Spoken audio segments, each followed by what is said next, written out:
Legend of the Jackal, Part 2. "We shall be making way to dock in a few hours, Mr. Devlin," shouted the captain from out in the halls. "You may want to go gather your belongings, sir. It won't be much longer now."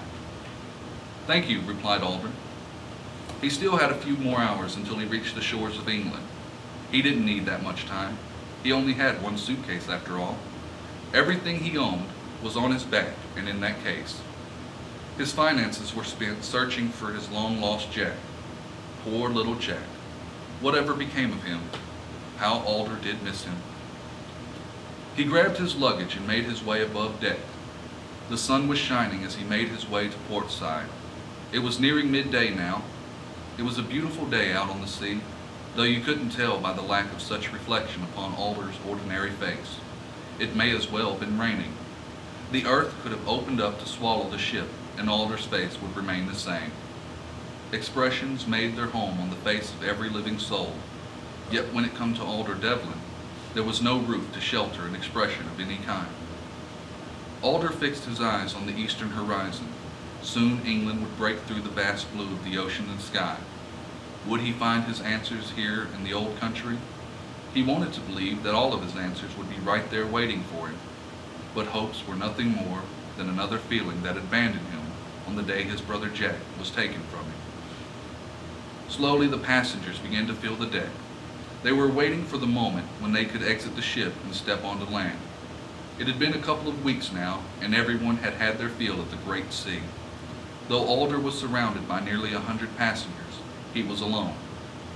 He didn't notice the snobs staring and whispering their discontent for his plainness. He couldn't hear their displeasure for his unwillingness to greet them each properly. Alder did catch a brief sight of two young children arguing over a toy. They appeared to be brothers. The only reason he noticed was that he was thinking one of those boys could disappear, and he would be the one the parents would hire to search for them.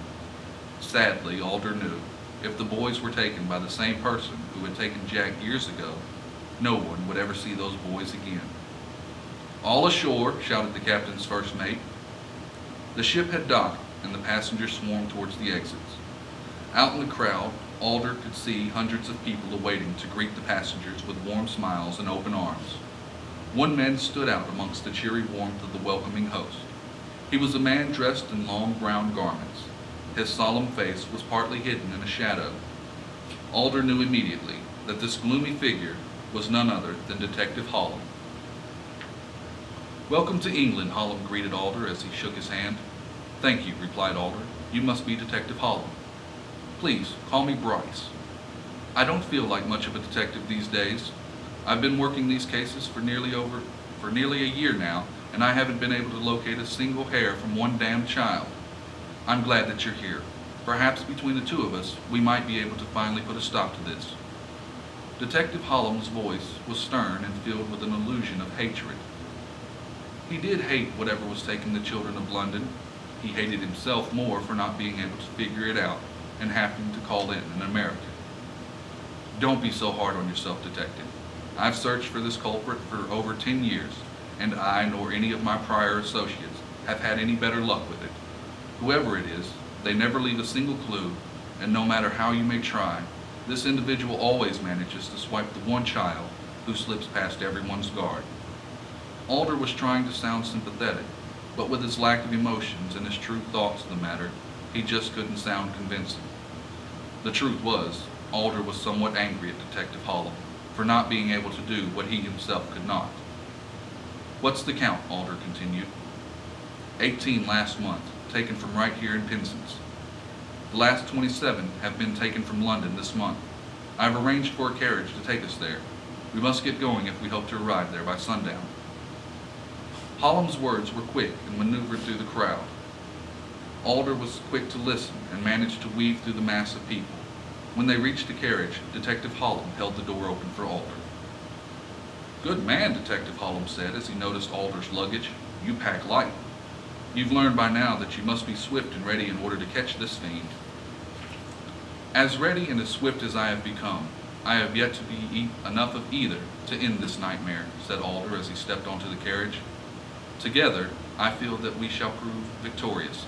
This villain is living out the last of its days." Detective Hollum's voice sounded a bit more confident now. He was a simple man who liked his colleagues to be simple and to the point. "Onward," cried the detective to the carriage driver. There were few words spoken along the way to London. However, Detective Hollum did inform Alder of the last young girl who was abducted. There was something strange about this one. There was a man in London who said he had information about the possible whereabouts of the little girl. Alder was skeptical, but nonetheless, he would meet with this man the next morning and hear him out. A few hours after the sun had set, the two men arrived at Detective Hollum's home. It was a modest house with great potential, plenty large enough for Detective Hollum, as he lived there alone.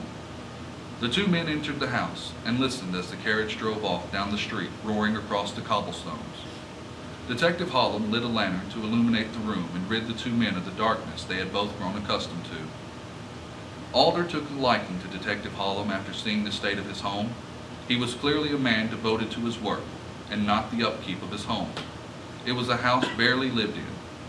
There were cobwebs lingering in nearly every corner of the house. As they passed a room Alder took to be Detective Hollum's office, he noticed many candles burnt to the core lining a desk. There appeared to be notes thrown about the room. Alder guessed that they were notes telling the names of children who had gone missing over the past 2 months. It wasn't nearly as many notes that lined the floor of Alder's home, but still, Alder felt that it was too many names to be found on such papers. "Here you are, Mr. Devlin. I've prepared you this room. It isn't much, but it will keep you dry and the bed is soft. I suggest you get some rest. I intend on starting our investigation early." "Of course. Thank you, Detective." "Please, call me Bryce. As I've said." Alder stopped the detective before he could finish. "I am not a man who drowns his words with kindness, so hear me when I tell you this. I have no need for the aid of men who doubt their work. You are either a detective or a piss-poor excuse of a man who will inevitably waste my time." Bryce was at a loss for words. He had been feeling so sorry for himself he never thought of the effect his mentality would have on his investigation. Alder stared at Bryce with a surprising intensity. "Well?" "Forgive me, Mr. Devlin, you are right. I am a detective, and I should not be so distrustful of my own abilities." "Good. I'm glad we understand one another, Detective. I thank you for your hospitality. The room will do more than suffice. Good night, Detective." "Good night, Mr. Devlin." As Detective Hollum walked to his room, Alder took a moment to further explore the rather unadorned room. It seemed rather large. The room seemed vast with only a normal-sized bed and a small oval bedside table to occupy it. On the table there was a single candle and a box of matches. In the drawer, Alder found a small notepad, a bottle of ink, and a rather simple quill. The notepad was blank, never used. It was clearly a pad put in the room for Alder's discretion. Alder had no intention of sleeping, so he drew back the curtain to observe the quiet streets of London. For a while he thought about lighting his candle, but figured that Hollum would observe its use and find that Alder had not been sleeping. Instead, Alder stood in the dark, looking out his window. He watched as some late-night passers-by disappeared into the night. He found that to be a depressing reflection of his everyday life. He then began to think back to his journey across the Atlantic. Had he been anyone else, it would have surely been a wonderful adventure. He thought back to his second day out to sea. He had watched as some dolphins swam alongside of the ship. It was as if they were swimming so close just for the amusement of the passengers on the ship. Some of them would jump out of the water and flip in the air, then come splashing down into the water. It truly was a sight to behold. He just didn't have the heart to appreciate the beauty and wonder of such things. Stay tuned for part 3.